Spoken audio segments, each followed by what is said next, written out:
Are you an adventurer looking to take your hunt to the next level? Then you're in the right place. Welcome to East Meets West Hunt with your host, Beau Martonik.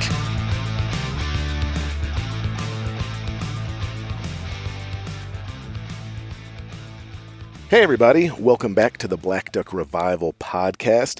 This week in tandem with East Meets West podcast. I'm in Western Utah, and I'm joined by Beau Martonik. He's joined by me, Jonathan Wilkins, and this is a Swapcast.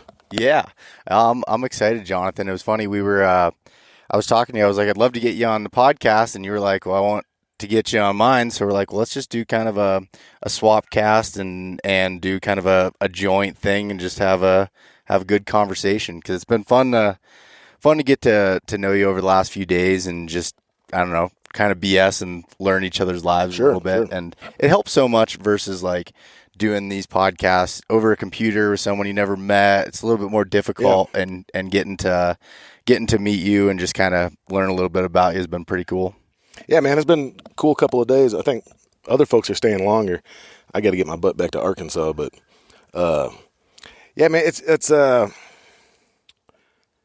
would say this, man, like these sorts of events, right? Which I guess this is a PR event, right? For Sitka's shooting some content, and they got some media folks and all that stuff, and it's like it's still weird for me, like to show up to a place and like be listed, like, they've got like a call sheet and it's like talent, ambassadors, media. I'm getting more comfortable with it. I kind of hope I'm never all the way all right with it. You know what I mean? Like, I don't want to believe my own BS, but it's really awesome to get to come to places like this, man. Like, just pristine habitat, beautiful. I mean, that in itself is a privilege, man. Yeah, no, it totally is. And I'd never been to Utah before. I've been all over the western states and been lucky to I love traveling out here and seeing things. And Utah is really beautiful. It's a cool place, man. I hunted here in like late season for elk, and it was like all snowed in, mm-hmm. Which was really cool because the critters stand out like, whoa, and like I've been doing some Western hunting the last few years, but like I don't have Western eyes, like just people pick up these things that like I never would have seen it, Yeah. I hunt at home. I hunt real tight stuff, like you're not getting a 50-yard shot where I hunt. Yeah. So it's like I like being out of my element enough. Like, I don't want to be like completely floundering, but it's great to be places and kind of learn new skill sets and realize that like you could never hunt all of the cool stuff in this country. No. Right? You couldn't hunt all the cool stuff in the state you live in. No, you can't. It's funny, like, so one thing I've learned, like, from Western hunting for the last, 8 years or whatever I've been doing it for, is it's actually helped me a lot back home, even though, like, the landscape's so much different. My cousin phrased it in a way. He's like, when he's hunting mule deer in the open country and watching how they bed and they shift beds and do that, he's like, what our whitetails are doing at home, it's just all woods and you can't see them. It just kind of gives you a different perspective, and you can see how they're using the terrain, the landscape, where a lot of this stuff, when you're in the thicker woods, like you're at in Arkansas, where I'm at in Pennsylvania, it's just like these deer and these animals are just like, a lot of it is assumption of like what they're doing versus you can get more confirmation by looking through glass and stuff out here. That's a really great point, because I don't know if I'd categorize it that way in my mind, but yeah, absolutely. I'd say like with turkeys, that's what I'm coming out west mostly to hunt. I've taken like one elk of the year out here, but in Utah. But everything else I've done thus far is, I killed a pig in California, I guess, a few months ago. But it's turkeys, and like this, you can like watch them. Like I've never seen a turkey while I was turkey hunting in Arkansas. Yeah, but like until they're right there. No. Yeah. I mean, never. I've never seen a turkey when I was trying to find one in Arkansas. Oh, really? Yeah. I've never killed a bird in Arkansas. Okay. Yeah. We've got terrible populations, like Arkansas is not in good shape with turkeys. I'm, becoming slightly more proficient, but I'm not Will Primos or anything. Yeah. And like, it's, I went like 1,000 miles away to get a bunch of turkey experience in, because that was kind of like my best way to catch up. Yeah. I wasn't going to do it at home.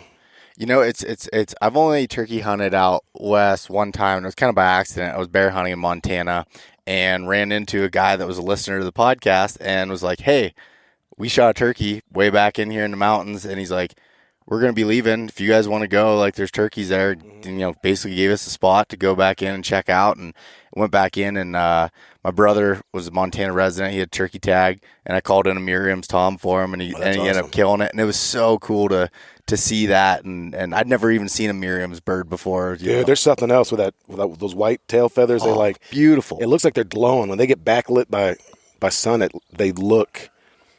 It's almost like this pulsating glow. Yeah. No. Do you chase turkeys a lot in Pennsylvania? Yeah.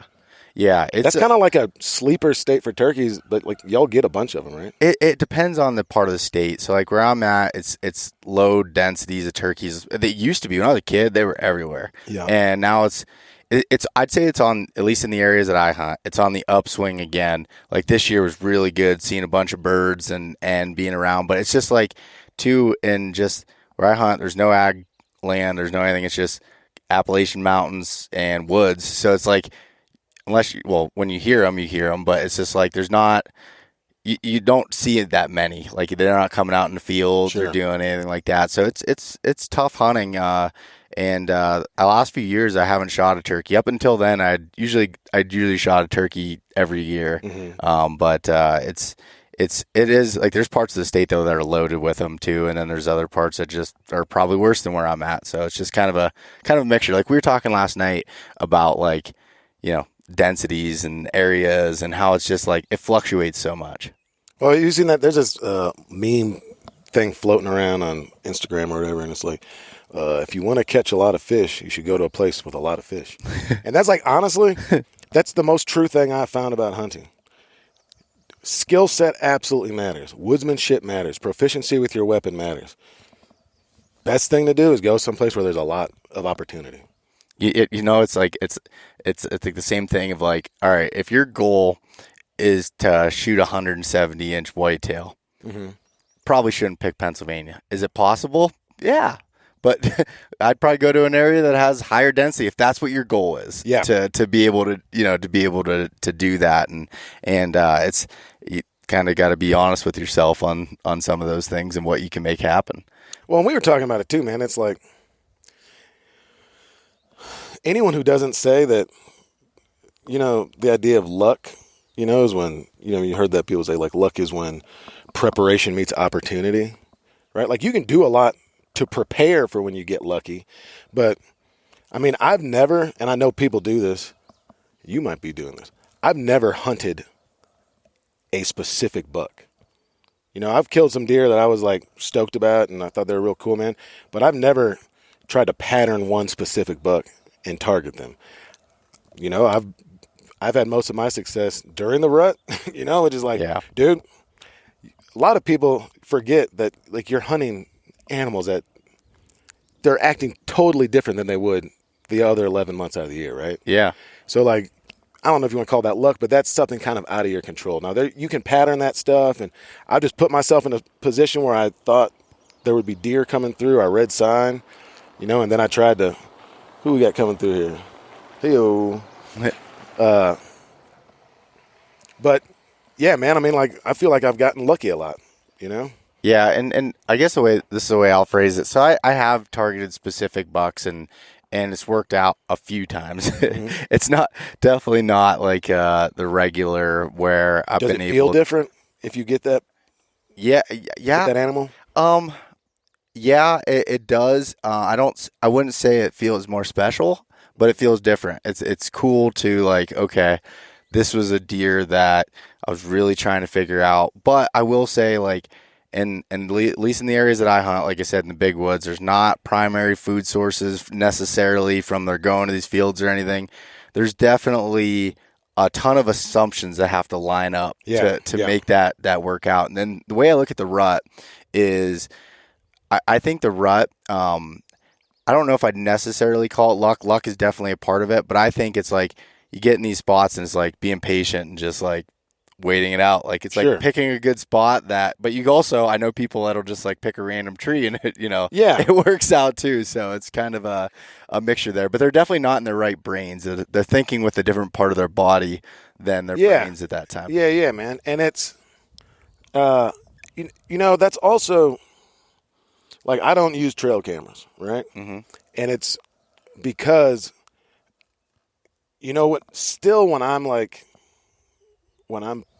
hunting, and I'm like, I want there to still be some magic to it, Like I remember telling my dad when I started hunting, because I didn't grow up hunting or anything. I was telling my dad about like bow hunting deer, because the way I started hunting was like bow hunting deer, basically. And I said, man, it's like unicorns. You can be paying attention and not hear anything and turn around and there's like this, everyone's had that. There's like this doe just like looking up at you and you're like, how did you show up here? And I love the magic of not knowing. I mean, look, I'm trying to put myself in a fortuitous situation, but I love that ultimately it's not in my control. And I still get like a little giddy, like when one comes within range and I'm like, I picked the right spot. I read sign right. I didn't know what was going to happen. And like, I'm stoked about does coming through. I mean, I'm stoked about, big bucks. I've never killed like biggest deer I've ever killed was the first deer I killed. Really? How old were you then? 27. Really? Yeah. I bought that bow. I told you, that same one I'm hunting with. Yeah. Where did I get it? It was like a $400 setup, and it was like 4 arrows, the case. Whoa. Ugh. Oh, we had a dog come through. Yeah, that wasn't cool. I'm gonna have to ask this lady to get her dog. Dude, yeah, that's a whole nother situation. Yeah.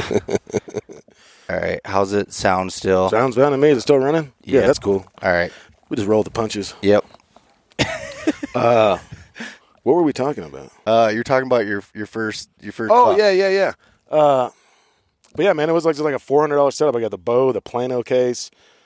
It had a whisker biscuit, like a 5-pin sight, and like some ammos that had some camouflage pattern, which I quickly realized was a bad way to recover your arrows. Yes, yeah, I went down that route before too. But yeah, no, I got him. I had that bow for like 2 weeks, and I got that deer, and was super stoked about it. And I've been able to take some other deer with that same bow, and you're still using that bow today, right? Mm-hmm. I got made fun of when I was turkey hunting. My buddy Jay Byer was taking pictures for Sitka, and he saw me. He's like, "Dude, that's an old bow." I was like, "What are you talking about, man?" And it's I shoot it with. I've got 2 pins on it. I did take the whisker biscuit off like 3 years ago and put a drop away on it. Yeah. I shoot Sportsman's Warehouse. It's like sold these 400 grain. It was like $35 for 400 grain 12-pack of arrows. And I'm just like, I've been shooting that the whole time, man. Like, cut them down at home and refletch them. And just simple. Dude, super simple. I killed that first deer with a Rage, but I've been shooting Montex, which I like a lot. And they work for turkeys, like 100 grain Montex. They work for turkeys. I've killed a couple bear with them.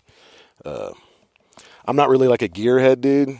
I like to find something that works, and if it's, don't change it unless there's a reason for it, Yeah, no, that totally makes sense. And like, so I'm the opposite when it comes to, I've become a gearhead, and I've said it before. It's like that there's a detriment to that, of like learning new equipment and getting comfortable with it and doing everything. When we were talking, when I was up in Alberta, I was sick of hunting at Jim Hull's place, an outfitter up there, and he's like, I know when the killers come into camp, because they got these old bows that are worn in, the strings. He's like, they know their setup, is basically what he's saying. He's like, sure. They know. He's like, when someone comes in with a brand new bow, there's not a scratch on it. It looks, pristine. He's like, I'm like, how is this going to work out? A bit more of a dilettante, perhaps. Yeah. It's just kind of interesting, but. Well, I also know like my limitations, and I guess this has changed a lot as like the proliferation of Western hunting. But, the buddy that kind of showed me the ropes and got me on a hunt, he was like, dude, it's completely unethical to shoot over 40 yards. And I wouldn't say that that's the case. You know, like I've seen lots of people that, I mean, that tack stuff, like there's a whole bunch of people here that could ethically shoot an animal at 75 yards, I'm sure. Yeah, Chris B. Yeah, I can't. Yeah. I mean, I know I can't. The furthest I've ever been from an animal and taken one successfully in a bow hunt was 25 yards. I've killed everything inside of that first deer. I killed at 12 yards. I killed a bear at 5 yards. Like my skill set is being able to be close to them. It's not in shooting. Yeah. And so, and like there was like kind of a minute where I was like, man, I really need to be able to shoot 80 yards. And I was like, no, I don't. I'm never going to do that. Yeah. I see why it would be important for somebody else, but like I'd rather.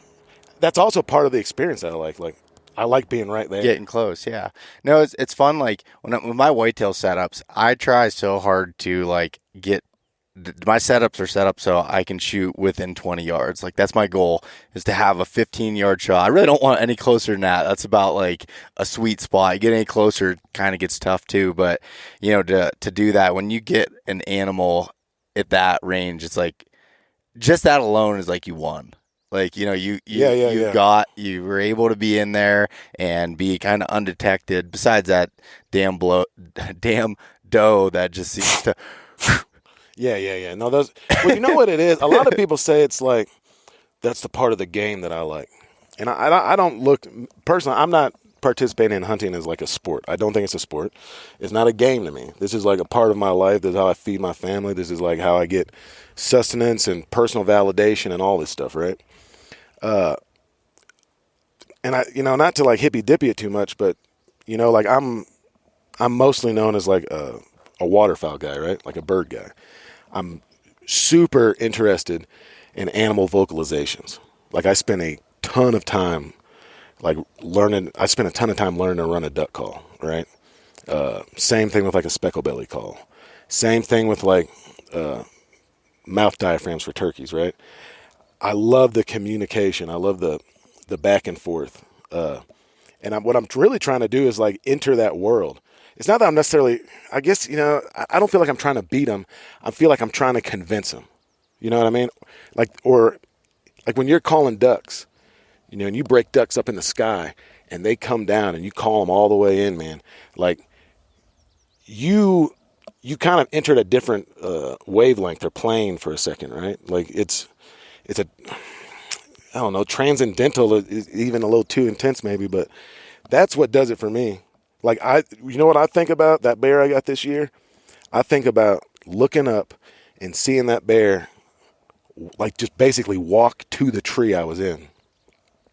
And it wasn't the loosen the arrow at it. It was that chunk of time when it made it 30 yards from over the knoll where I couldn't see to where it was right there. That was like so special. And I was watching that animal be a bear. Yeah. You know, I mean, that bear had no idea I was there. I saw, it was like fly on the wall. I got to see something special and magical that like most people where I live aren't going to see, you know? No. And that was interesting when you were talking about that bear story with me. And I wanted to kind of talk about that because it's so interesting. You were talking about like your woodsmanship skills with bears, whether you want to admit it or not, is pretty serious in my opinion, as far as like that's nice to say. Yeah, the way that you look at it, and kind of describe about that, like because you killed 2 bears with your bow, right, in Arkansas? Yeah, the last couple of years. Yeah, and so how are you kind of doing that with like, you know, the thick timber and woods and just like, you know, bears can be anywhere. Yeah, so like most bears in Arkansas are killed over bait. There's like more than 2 zones, but there's essentially 2 zones that are basically huntable. Zone 1's up in the Ozarks. That's like where northwest Arkansas is and stuff. And the Ozarks have a ton of private in-holdings, right? So there's like all these people have cabins and 10 acres and stuff within the national forest. Mm-hmm. The Ouachita's where I hunt, which is a different, you know, mountain range in Arkansas that runs from like basically like outside of Little Rock into the Badlands in Oklahoma. And there's not all those in-holdings. So up in Zone 1, baiting is legal. And the reason baiting is legal is because it's hard to kill bears. And for 20 years, they were taking like 20 bears a year in Arkansas, and they need to take like 500. Yeah. So anyway, I'm down in this place. All that to say, I'm at a place where like there's no baiting, right? So that automatically makes it a lot harder, right? It's also a low-density animal. But just like the fish thing, first thing to do is go where you know there's bears. Like, I know they're in the Ouachitas. I know they're not going to be in the Delta where my duck lodge is, right? Yeah. So go to the place where they're at, right? And then it was just walking. That's all it was. It was walking and going places. Like my buddy Clay Newcomb was like, dude, they're going to be in the thickest, nastiest stuff. So when I first started trying to find one, I just hunted the most miserable stuff. I took it a little bit too literally. And I just hunted the most miserable stuff, and I walked, and I walked, and I walked, and I looked for sign. And it took me 13 days to find a pile of bear scat. And, like, I was getting a little worn out. You know, I mean, I'm averaging 10 miles a day. I'm driving 3 hours to go hunt and then driving 3 hours back at night and then turning around and doing this, like, day after day. But, so I hunted all year, never saw a bear, and I basically just learned a bunch of places where they weren't.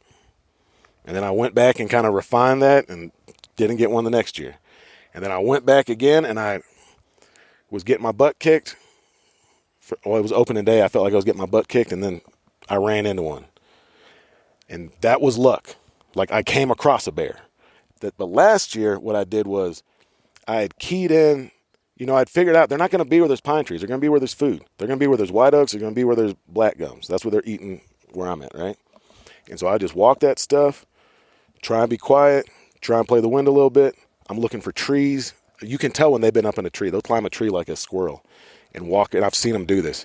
They whip right up there. They walk around the branches. They eat the acorns off the branches. If they haven't hit the ground yet, that's their food source. That's how they, you know, they enter that state of torpor. It's not true hibernation or whatever. But Yeah.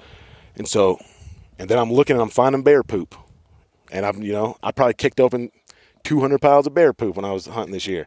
I'd kick it open and be like, how long has it been there? And I'm like, well, it's pretty freaking dry up here. The water holes are dried up. That thing, it's not going to stay moist for as long, and I'm just trying to figure that out. But basically just do that, find the freshest poop you can find, and then hang out. Yeah. And I did that. I didn't even tell you this because I missed a bear last year before I killed the other one. I was down in this spot, and I was just getting worn out by mosquitoes and whatever, man. I was about to take a picture for Instagram with just like this bear mark tree where it got up and scraped. And I hear something, and like you just keyed in, you can tell it's something of size. And just coming out of this gunch, just like growed up stuff like greenbrier and poke and all that stuff. I see the shape of a bear, right? And I was like, oh. And then I saw another one, and I got scared because I was like, that's a mama and cubs. I was like, I'm up. And they're like 30 yards away from me, and I still can't see them clearly. Were you in a tree at this point? And I was on the ground. Okay. And these two bears popped out, big bears. I mean, big bears where I live. I'd say 300 pounds each. Yeah. This was so cool, dude. They came out. I'm 25 yards from them, and they'd start wrestling. They're playing, man. I mean, it's amazing. They're like wrestling, playing.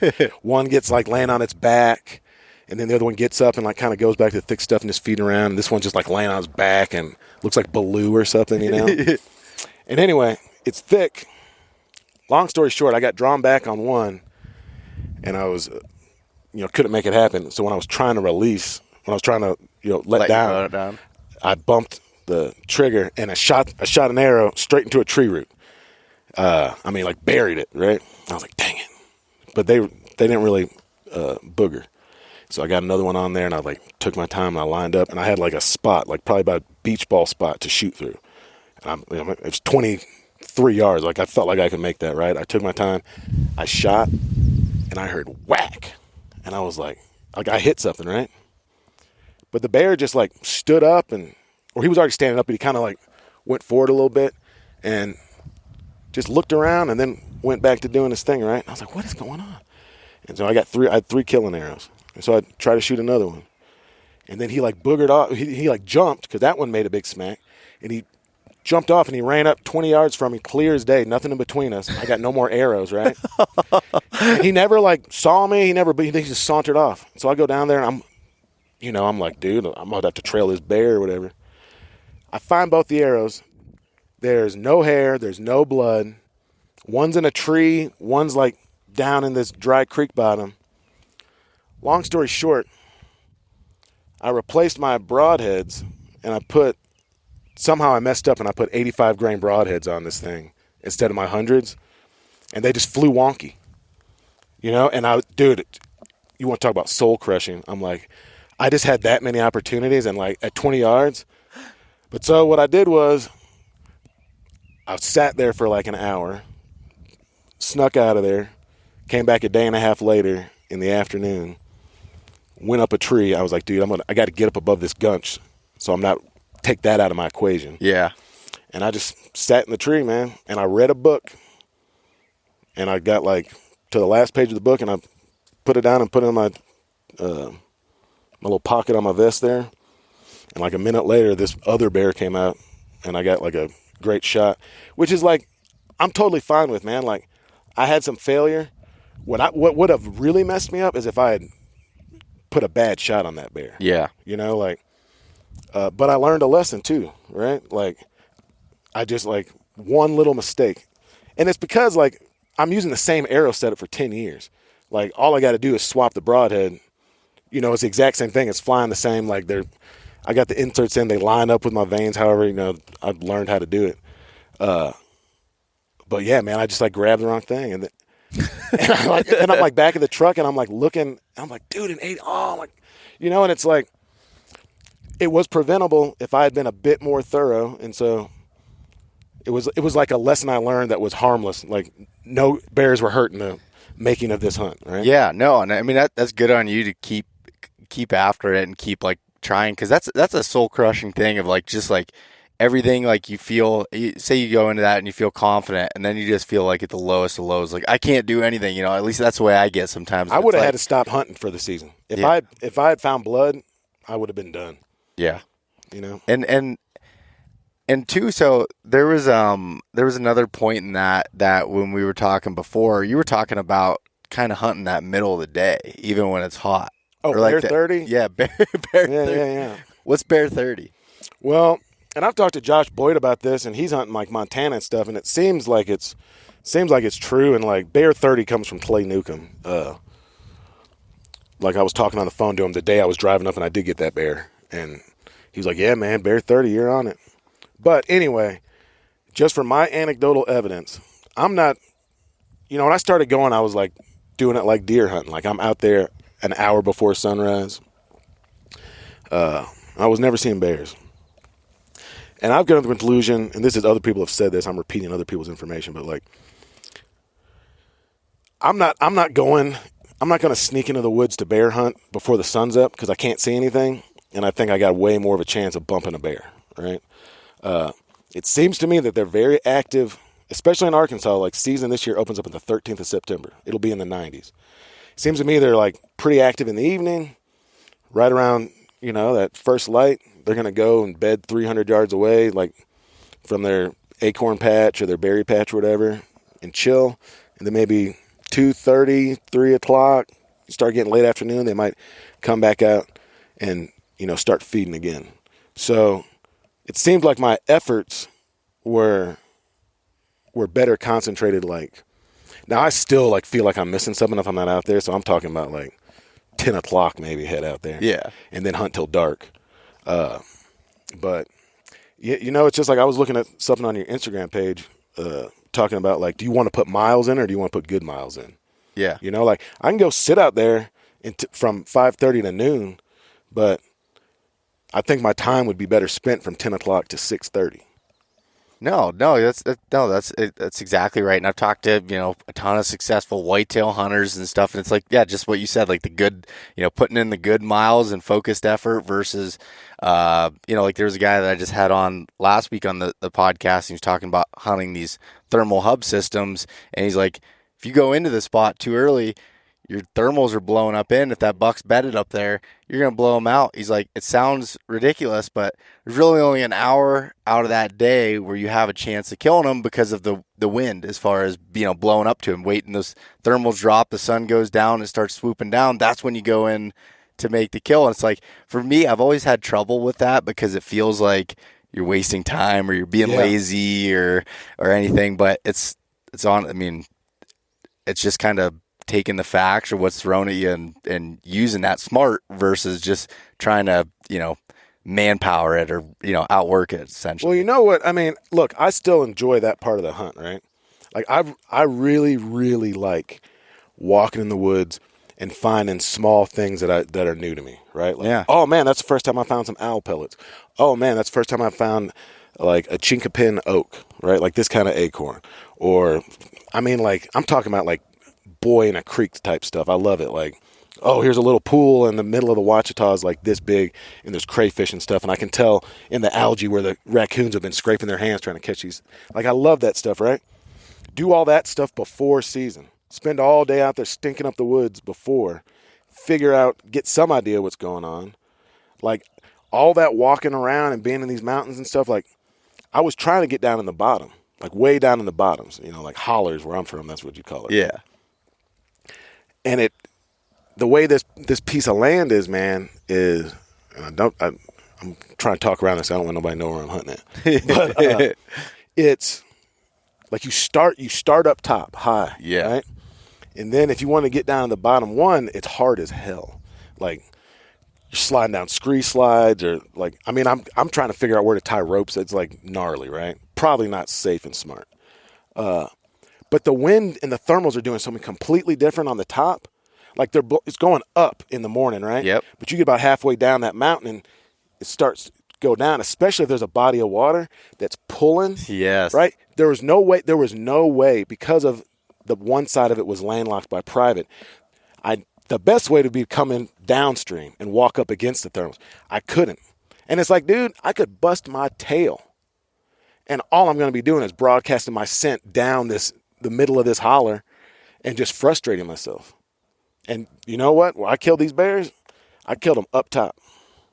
You know, like, because I can't beat a bear's nose. No, you can't. And you just made such a good point, too, of like, and you being in there early is what made you learn as far as what the thermals and stuff are doing. Yeah. Because you could go to another area 5 miles down the road that looks similar, but maybe the body of water isn't as big, or maybe there's not as much shade down lower, and maybe that still you have an upward thermal lower down, but it's all dependent on that specific area. You know what I mean? Yeah. Like it's Yeah. all so specific, and you know, we run into that a lot with access. Like you can map out perfect access relatively easy by just using some common sense with wind and thermals, but it's not always possible. Yeah. You know, especially, you have access on top, or maybe you just have access in the bottom, whatever it is, or there's private land or what. And there's a spot I'm hunting in West Virginia. It's like that. It's like I found the spot that I think I could kill a buck. It's just like, you know, just a real steep draw coming up and just a little flat spot that's there. And it's real steep again. It's like these deer are walking right there. Yeah. It's perfect. But, you know, to come in on it, I can't come in from the bottom because it's private down there. Yeah. And it's like, how am I going to get in there without alerting all these deer as I come up over, especially in the morning?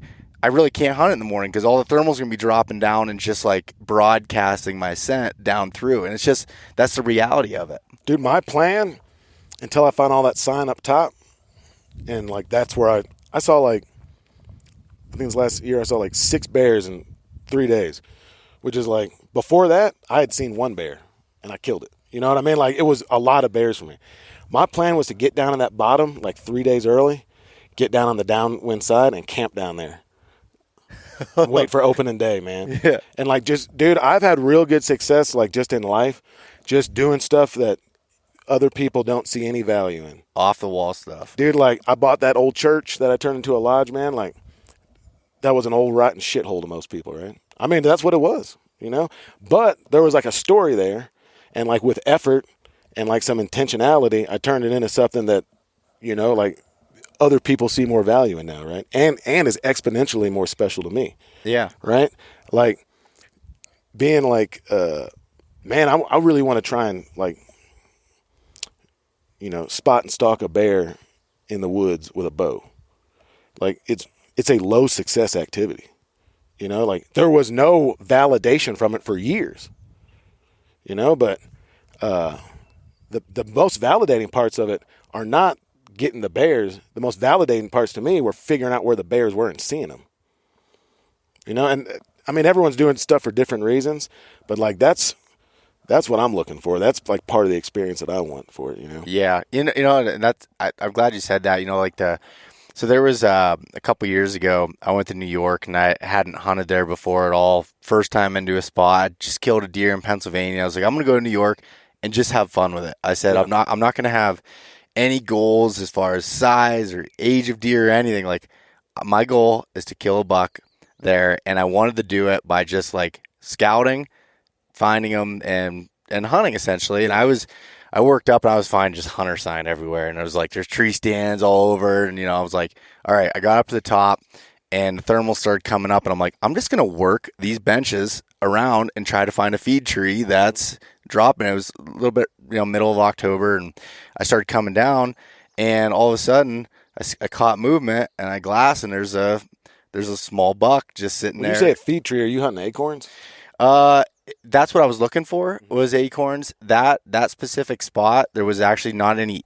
I don't remember. I'm not trying to remember the details if it was acorns or beech nuts, but something was dropping there, and I saw the deer. He's feeding in there, and I was like, if I can get. I mean, he was a small young deer, and I was like, if I can get within 40 yards of this deer, then I'm gonna shoot him. And I just kept sliding in and just checking the wind and moving in and using the the big oaks that were around to kind of block me. I remember getting to this spot. I got to like 45 yards of him, and I look, and he's he caught my movement or something, and I just stopped. So my dad always told me, he's like, when a deer's looking at you, take your hand, the back of your hand, and just go like this. Oh, like it's a tail flick? It's a tail flick. So I did that, and then I tucked behind the tree, and I just gave a couple of soft grunts, and I'm just like peeking around. I can't see his face at this point, and I see his tail just start, he got comfortable again. And it's a young deer. It might not have worked on an older deer, but he just got comfortable again, and I just watched him feed and coming up, and I got him in range and ended up drawing back, shooting, putting a perfect shot on him. He went down over and died right there, and I was just like, this was awesome. And I quartered him up and packed him up in my pack, and packed him out to the truck, and just that was it. And I was like, that was so fulfilling to me. I had just 2 weeks before that shot the biggest buck of my life, and then I just shot the smallest buck, and they both meant the same thing, because it was a totally different scenario, and just fun to try something new and learn and challenge myself to do that on the ground, and stalking in, and it was it's also fun. saying like where your proficiency is taking you, right? Like I always tell people that like for duck hunters, Arkansas is kind of like the mecca for American duck hunting, right? A lot of cultural value there, a ton of pressure, and I actually I don't want to see anybody else when I'm hunting if I can help it. Like, I'm not looking to interact with other hunters, any of that junk, dude. Like, I want to pretend there's no one else. I'm Daniel Boone, right? That's what I'm trying to do. And but what the competition factor in Arkansas has done is that your proficiency level in like your duck IQ, if you're hunting public land, which is incredibly pressured, you've got to get it to a point to where when you then take that someplace else, like, I mean, a mediocre public land duck hunter in Arkansas is way better than like a badass in a lot of other places. It's just because, I mean, like, calling is so important, and there's a lot of social cachet in Arkansas with duck calling too, right? But I've been shocked. Like, I went to California, this like super, it was like this super fancy duck lodge, used to be owned by the guy that owned the Oakland A's, and now California Waterfowl has it. I mean, and there's ducks everywhere, and there's like people shooting ducks, but they're past shooting ducks. Like, there's wads of ducks flying by and they shoot them, right? And I was like I want to work ducks, Yeah. I want to break ducks, turn them, and get them to drop down.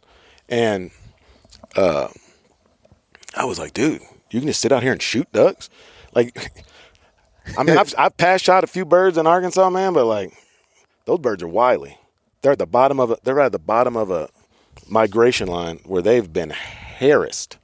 And there's a tree behind every Yahoo in Arkansas, Yeah. But like, I get a lot of validation from. I don't get validation from like size of an animal or the amount of the animal. I get validation from getting in there with them and feeling like I'm operating with them on their turf. Yeah, no, that totally makes sense. And you were mentioning earlier about like how you don't use trail cameras or anything, and like in my home state of Pennsylvania, I use trail cameras a lot, and I love data, and I love trying to figure out that and try to find trends and understand that.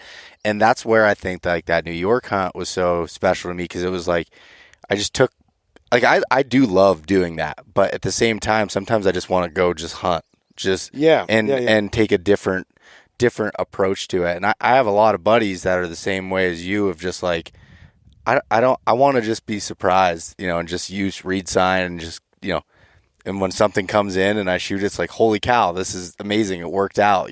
That sort of surprise where like when you're running a lot of trail cameras and stuff, a lot of times you're like, oh, there's that buck, you see, and they each have their kind of own places for me personally, and a different fulfillment factor when it. Well, it's a personality type too, man. Like I'm a person that like I think I'm really like internally self-reflective, but I am not like a numbers analytical person.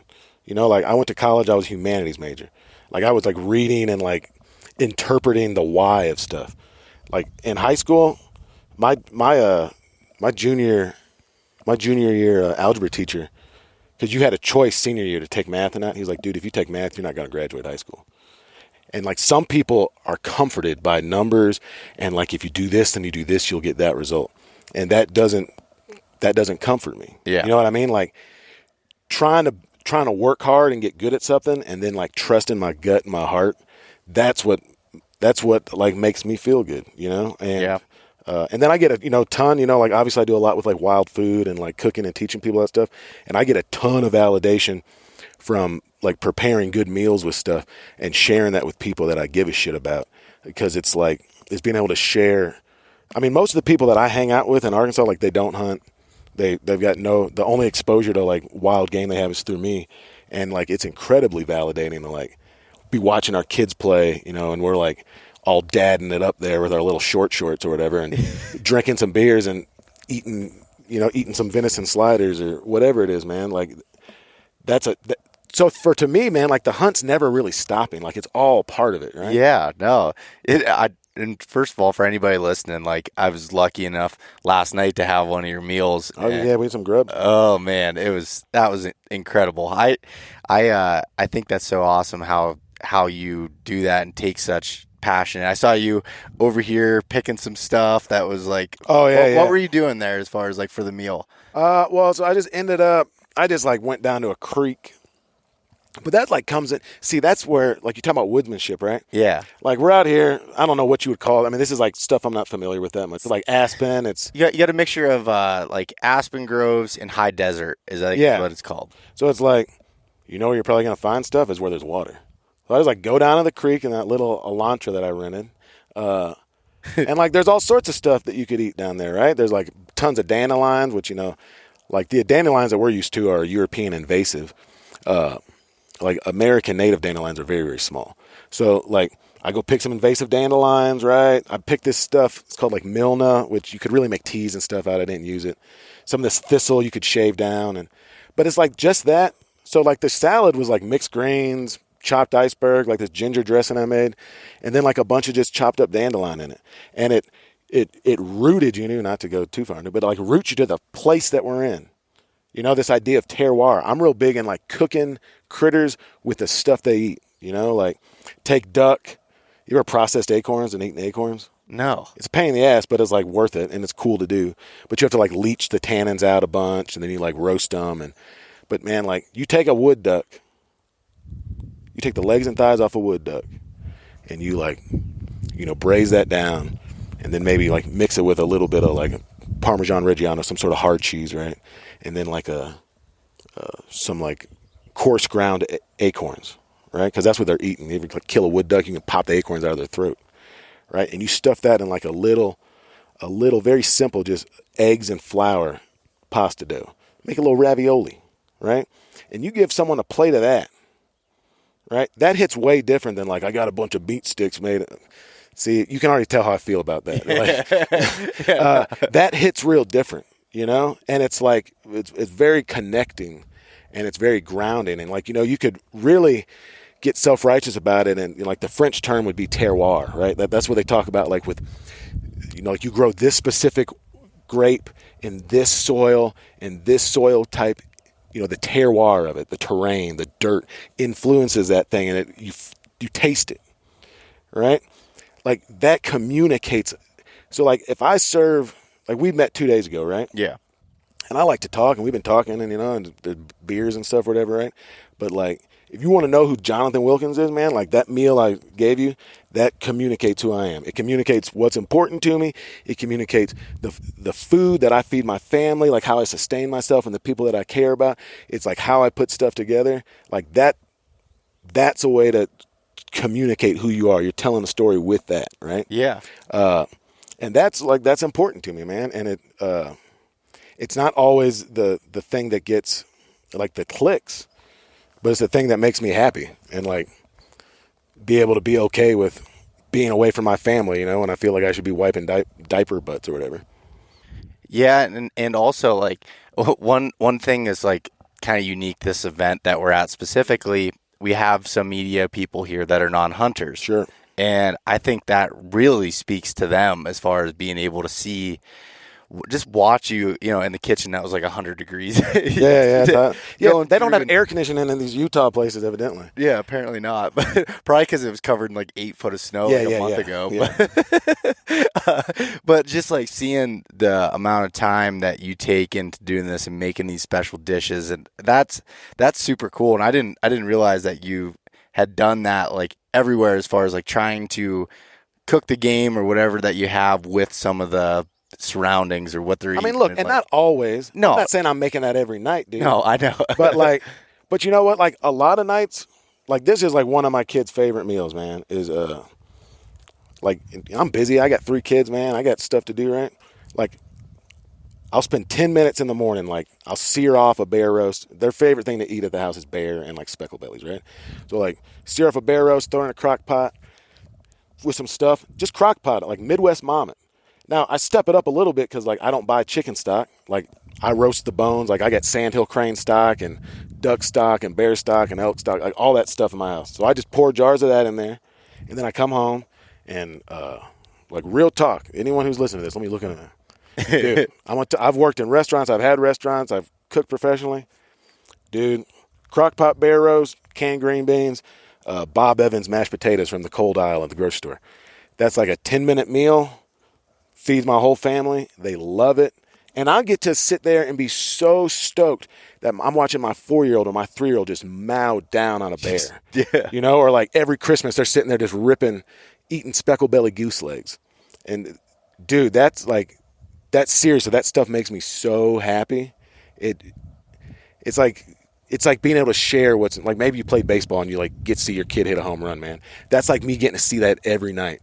And so it doesn't have to be complicated. There ain't anyone who's like these wild game cooks and everything is like a production, they ain't got kids. They ain't got a family. You know, they don't know what it's like to like get puked on at 3 a.m. and still have to like get your kids ready and go to work and stuff. And like my kids eat a lot of whitetail spaghetti, you know? Yeah. They eat a lot of like. That's one of my favorites. Dude, there's nothing wrong with it. It's way more honest than going to Walmart and getting ground chuck. My kids eat a lot of like duck breasts. My 6-year-old had a birthday party. We just went up to the park, had her friends, and I had like bear carnitas and wild boar carnitas and like ducks, and I just had like a taco bar, and you know, I dressed it up, all this, you know, accoutrement stuff. But dude, those little kids were playing on a slide a half mile from my house, eating bear tacos and just having a great time, you know? Yeah. And dude, I mean, I felt like a G. Yeah. Like I felt like a straight G, man. I'm like, yeah, that's what. Ben O'Brien is a buddy of mine. And we were talking, our kids are like all kind of the same age. And I was like, yeah, my kid asked for duck tacos for her birthday. And it was like a flex. Yeah. You know? And he was like, dude, you got a cool kid. Yeah. Can I ask you a question since you've been interviewing me this whole time? Yeah. Okay. So like what I'm real interested in is, like with this hunting space, what's kind of interesting to me is like folks that have like you're essentially creating your own brand, right? I mean, it's not essentially, that's what it is. Yeah. I've got Black Duck Revival, right? You've got East Meets West. Some people, like their entire brand is their name or whatever, right? Like you got like Dudley or whoever it might be, right? But for all intents and purposes, man, this is like a very non-traditional way to make a living, right? Yeah. In many ways, it's very fraught because, like it's from the outside, it seems like, oh, you get a bunch of free gear, man. And it's like, dude, you're like constantly having to figure out how to get sponsorships for this, like, whatever. Yeah. Right? So, and you said, how old did you say you were? I'm 31. 31, right? Prime of your life, man. How, when you decided to do this, like, not at the level you're at now, but when you decided to do this, right? When you're like, I'm not going to have a 9 to 5. I'm going to try and make this work, right? Yeah. Even if to me, that stuff is exciting and also like wholly terrifying, right? Like I had a kid, I had a wife, I had a mortgage, I was like a firefighter, and I was like, dude, that's not serving me. I mean, the kid and the wife did, but the thing, that's not serving me. Like, I got to do what makes me happy. Like, and what I like to do is like work with my hands. I like swinging a hammer, but I don't want to build your project. I want to build my own stuff. Yeah. I like doing that. I like going to junkyards and having treasure hunts and finding shit. I like cooking meals. I like straight up, man. I like drinking beer. Yeah. Like I have really come around to champagne. Really? Oh, dude. You're a champagne guy. Dude, you wouldn't think it. You know what I really like? Some champagne. I like sparkling rosé. Okay.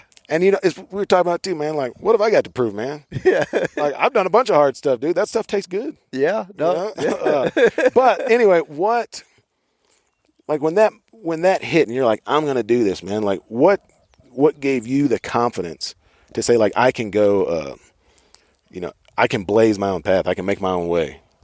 I guess for me it was like I started to see there's a couple different things there. I had a little bit of confidence build up when I started seeing people asking a lot of questions, or like when it started, my podcast was really about like trying, and it still is, finding adventure. Like, how do you define adventure, which can be going to like the most epic place in Alaska, or it could be finding adventure in your own backyard and figuring out how to do that. And when I started getting messages from people that were like, man, like, you helped me, plan my first Colorado elk hunt. I've never been east or west of the Mississippi. Like, it was so, eye-opening. I spent all year getting in shape for it. I was eating cleaner. I was just like, become a better man or woman at home because of all this and this discipline that came with it. Like, I just felt good about that.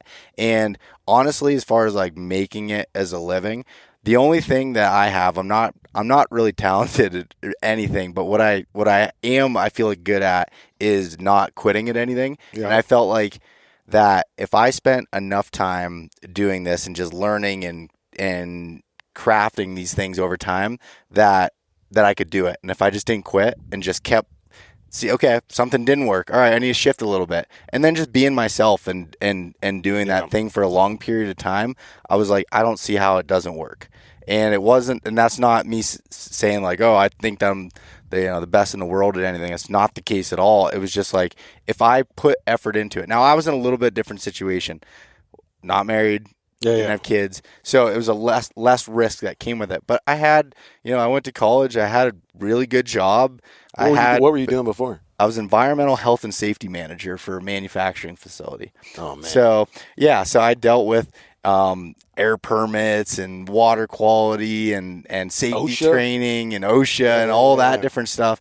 And honestly, I really didn't love doing that at all. Yeah. And I understand that, like, you're not always going to love the things that you do. And like, what people see of what we do are like the highlights of it. There's, like you said, there's so much risk that's involved with it. Not knowing, you're not just getting a paycheck every 2 weeks. And like, 1 month might be great. The next month might be terrible, or year to year. And it's like, but for me, it was like, I need to at least give this a shot and just go all in on it and see what I can do to make this life fulfilling for me and what I want to do. And that's just kind of how I took it. And honestly, as analytical as I say that I am, there wasn't a whole lot of analytical. If I would have really dove too deep into this, I probably would have talked myself out of it. Sure. Because there's a lot of unknowns, and it was more of trusting my gut that I could do it and figure it out. Dude, that not quitting is. Now I will say, dude, you do have to know when to walk away from something, and I've had to do that many times, right? But I think that's kind of one of my skill sets, man. Is just like endurance. Yeah. Like, dude, I roofed houses for a long time, man. Like, I worked in kitchens for a long time. I've been on some hunts with like dudes that are way younger than me and in like way better shape. But like those cats ain't never like hauled shingles for 16 hours for $100 a day because they didn't have food to eat. Like they're like that blue collar. I got lots of issues with like, like how unhealthy a lot of blue collar like construction environments and stuff are, dude. But like, man, them sons of bitches are tough. And those dudes, like, I worked with, rednecks in Arkansas, man, Like, and I'm not saying redneck as a pejorative. I'm talking about, like, country dudes in Arkansas, right? I was the only one up on the roof that had a college degree, right? They thought I was a goofball because of the books I talk about or whatever, man. But, like, those dudes worked, and they were tough. And they didn't stop because they were uncomfortable. Yeah. Right? Like, they didn't stop because they weren't necessarily being treated right. Like, I've never had a job where I was working in a positive environment. I've only worked in jobs where it's like dudes yelling and cursing and like wanting to fight, and like that's most of the jobs I've worked. Yeah. But I work them that way because like I could not stand to be in an office. I did it for like 6 months and I couldn't stand it, dude. Like it just like sucks the soul out of me, man. I like being outside,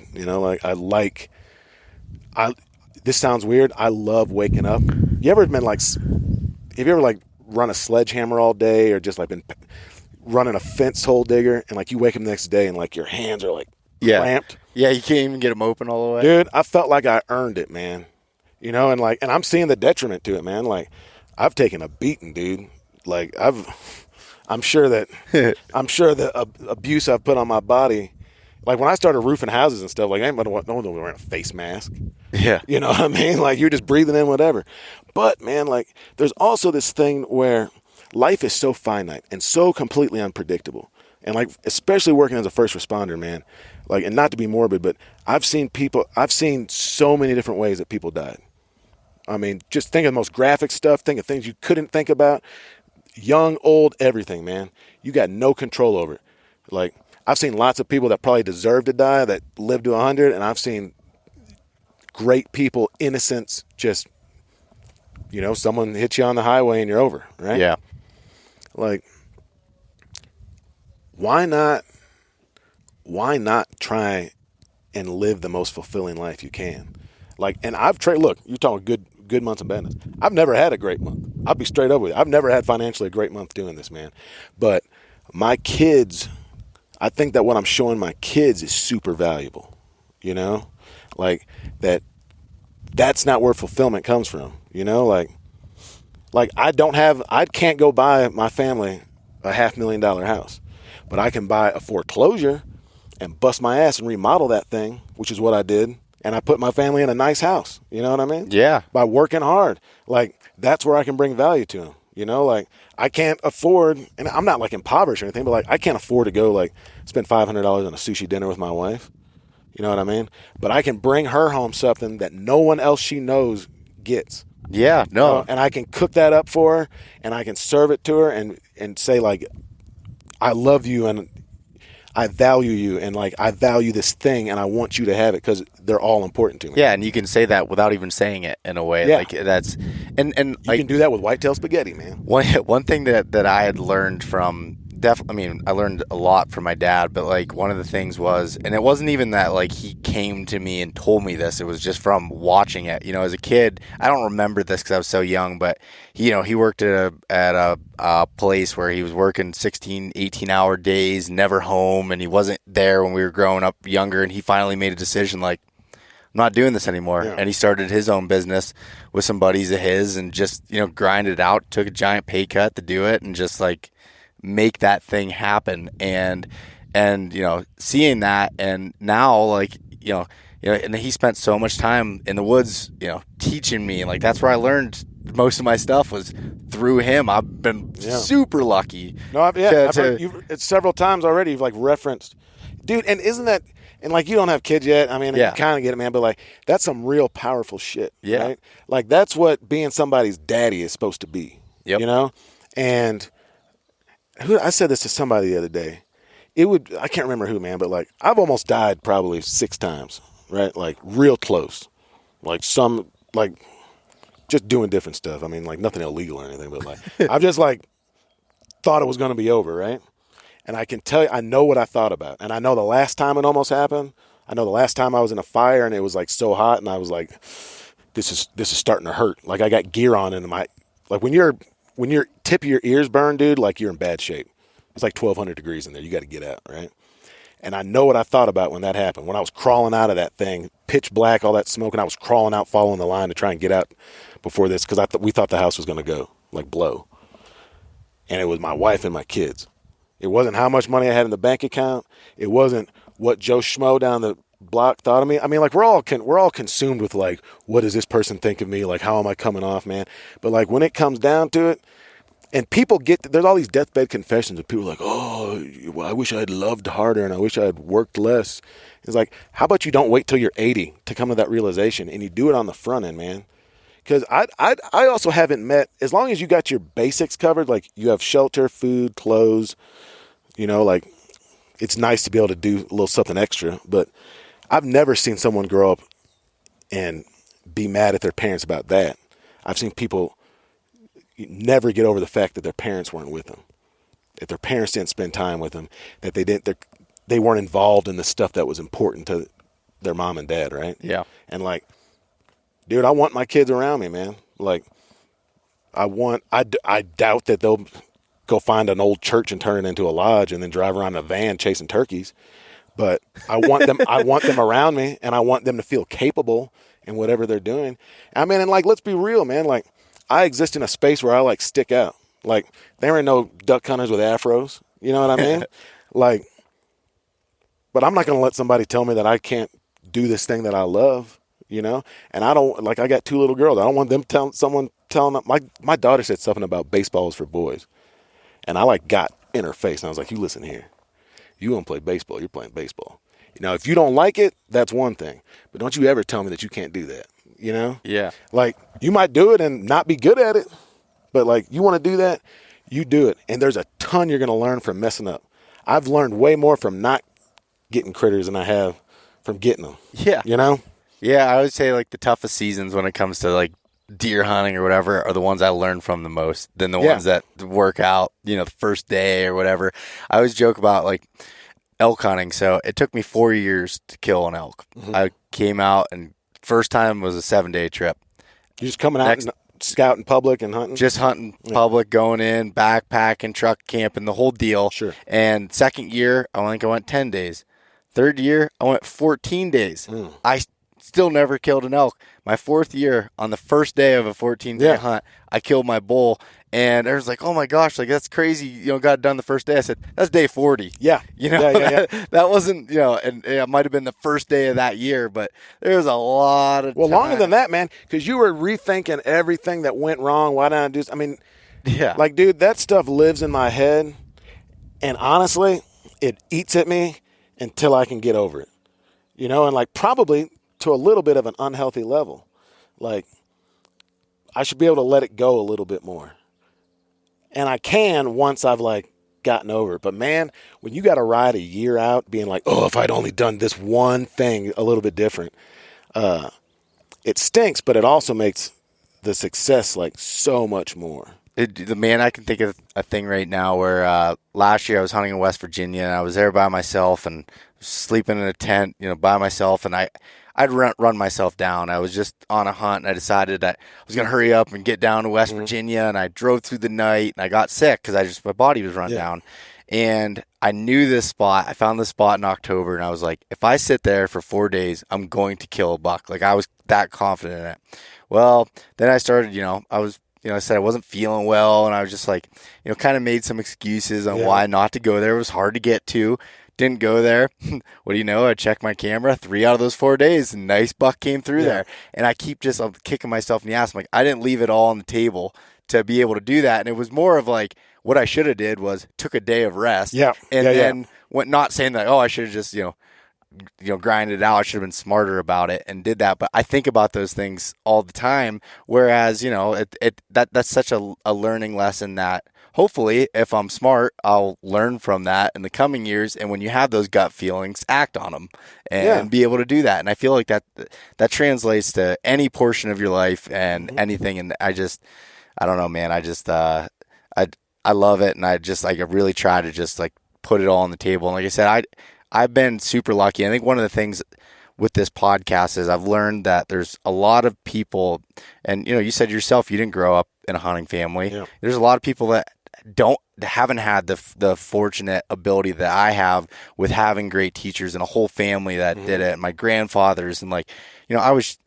shooting guns way before I should have been, like as far as a kid, and going out and hunting squirrels and doing all this thing and making those steps where like a lot of people don't have some of those abilities and they want to learn it. So it's like, if I can help do that and help people experience some of those things, by them learning stuff through, us talking or whatever else, or videos that I'm able to do, that's fulfilling to me. Yeah, man. I mean, you're like the world's big brother, right? Yeah. And it's like, dude, same thing with me. Like, I didn't have that. Like, I had like a father who taught me a ton about life and like how to work and all that. But like, my dad wasn't hunting, like we didn't have guns in the house. I wasn't allowed to have water guns until I was like 12, man. Like I couldn't watch The Simpsons. Like my parents were teachers. Like they focused on education, like reading, all that stuff, right? But it's transferable too, man. Because like my hunting skill, I've had great friends that have taught me stuff, and I've had mentors. But ultimately, man, like this is stuff I had to earn and get on my own. And I like sacrifice. Like when I did it for the first time, when I just started hunting squirrels with my homeboy one summer, and I was like, I felt it. It felt something like was missing in my life, and something felt right. And I was like, dude, this is going to have to be prioritized in my life. I prioritize it over financial security. Now, again, I have to have a baseline because I have children to take care of. But like, I prioritize it really, like above ambition. Like, I guess you could say some ambition is tied up in it. But it's also, I've seen that it's really powerful when someone like, somebody from a city or someone who's like didn't grow up hunting for whatever reasons, right? They're like, this dude, like, I killed my first animal at 27. I turned 40 in March. You know what I mean? Like, I went hard, man. Like, I hadn't even been hunting for 10 years and I built a duck lodge, right? Like, I wanted it and it mattered to me, and I put a bunch of effort into it, and I got to a level of proficiency to where like now people, like, dude, I like led some panel in Arkansas, this duck dinner, and it's like me and like Jimbo Ronquist, and like, if you don't hunt ducks, you don't know, man. But it'd be like you had never hunted until you were 27, right? Yep. And then you're hanging out with, it's like, I don't know, Randy Newberg and Will Primos and old Chuck Adams. Chuck. Like, old Chuck Adams. You got a Chuck Adams mustache, dog. Yeah. But you know what I mean? Hey, look in the mirror. But that's really validating too, because it shows that effort and wanting to, I think, can get you past a lack of experience. And to some degrees too, like, I didn't have to unlearn, like, maybe my grandpa would have just been like a dirtbag bad hunter, and that's what I learned for 15 years, and then I'd have to unlearn that. Yeah. Like, I kind of got to cherry pick who I was taking information from. He's just shooting deer out of the truck window. Oh, dude. Yeah. There's all sorts. I mean, that really happens. Definitely does. Or shit, especially in the South, like these old outlaws, like, man, I ain't paying the government to fish. That's not just a Southern thing, believe me. Oh, yeah. No, it's all. We kind of like, the South kind of like glorifies outlaws, though. Yeah. Like it's, And there's many reasons for it, but yeah, dude. And then like seeing people that that aren't experienced get encouragement from that. And, that's like a lot of the hunts I run, I get like new folks come through and like working with them and watching them like have that success. And like, dude, you just help them get to something that can never be taken away from them. You know what I mean? And maybe not the skill set, but the experience, man. Like I've had people that I've had quite a few people, it's their first bird they've ever killed. It's like a person and their kid comes and they hunt with their kid and their kid gets their first bird. And then they sit out there and they pluck birds with their kids and like we roast hearts over the fire. And like, you can see this kid is like feeling empowered and like, oh man, I can do some stuff. And like, just cause I'm uncomfortable and it's cold and rainy, like doesn't mean I don't just leave this for somebody else. I started this. I have a responsibility. Dude, it's so validating. It feels great, dude. And it's, so what, I guess that means that it's largely a narcissistic enterprise, right? Like you could say that's all for somebody else, but like, I like the way it makes me feel. Yeah. And I justify it that I'm helping somebody, but that's a good way. If I was helping somebody and it made me feel bad, I probably wouldn't do it. Yeah. Yeah. No, I totally understand that. What totally unrelated question, man. What's up with you and this mustache? How long are you gonna rock it for? So I don't know. I mean, it might be a lifelong thing. I've had it. I haven't shaved it since 2018. Since the day I started the podcast, I've had it. I used to just have it during the rut, and I call it the rut stash. Sure. And I made shirts on it and everything like that. It was just like my thing. I just joked about it. And I had this mustache, and I went to Total Archery Challenge. That was the first place I set up a booth and recorded my first podcast. And my buddy Rob, who works for Total Archery Challenge, was like, I was telling him about this idea I had for a podcast, but I was scared to do it. And he's like, let me get you hooked up with the booth space, and you're going to do it. I'm like, Rob, that's in 3 weeks. He's like, figure it out. Yeah. And anyway, so I went there, and I had this mustache, and Prime Archery was there, and at the time I wasn't working with them. I just worked for a bow shop on the side, and they were like, we want some like real consumers that are using our bows to give testimonies. And I did this thing, and it was in a commercial. Well, I started the podcast, and I had interviewed a guy, and I was like, Tim Burnett, solo hunter, and he was like, Tim's like, what's weird? He's like, I get a bunch of messages. He's like, for some reason, like your picture popped up, and I'm like, I've seen this guy before. Well, I was in his commercial for his TV show. Oh yeah. And he's like a big brand guy. He's like, dude, you can't get rid of that thing. He's like, that's recognizable. That's your trademark now? He's like, and that's not the only reason why I keep it. I can't grow a beard, so that's why it's kind of like. And my grandfather has a big mustache, and it's just like, I don't know, I just kind of kept it. So I haven't decided if I'll continue for a lifetime with it, but as of right now, I don't see it going anywhere. There you go, man. Yeah. I like it. I've been seeing a lot of mullets and stashes lately. This is the first time in my life I've ever just had a mustache. Oh, really? Mm-hmm. Now, I've had like big, like biker like flues Fu Manchu type stuff? Yeah, like grow my beard. I mean, it would just be like, because I normally have a beard, and it would just be like me shave my cheeks and then cut the middle out of my mustache. Yeah. But, dude, my kids wanted me to grow my hair out. They liked it. I was like, I'll grow my hair up for a while. It's kind of becoming annoying again.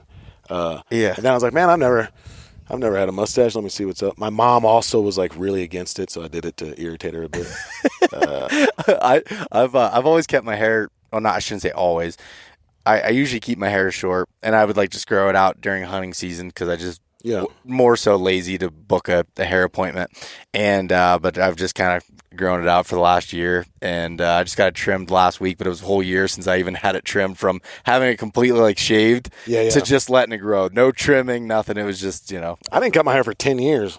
Like I grew I had like three big giant dreadlocks. Did you really? Until I was like 28. Yeah, I think 28, man. And it just like practicality just got on my nerves, man.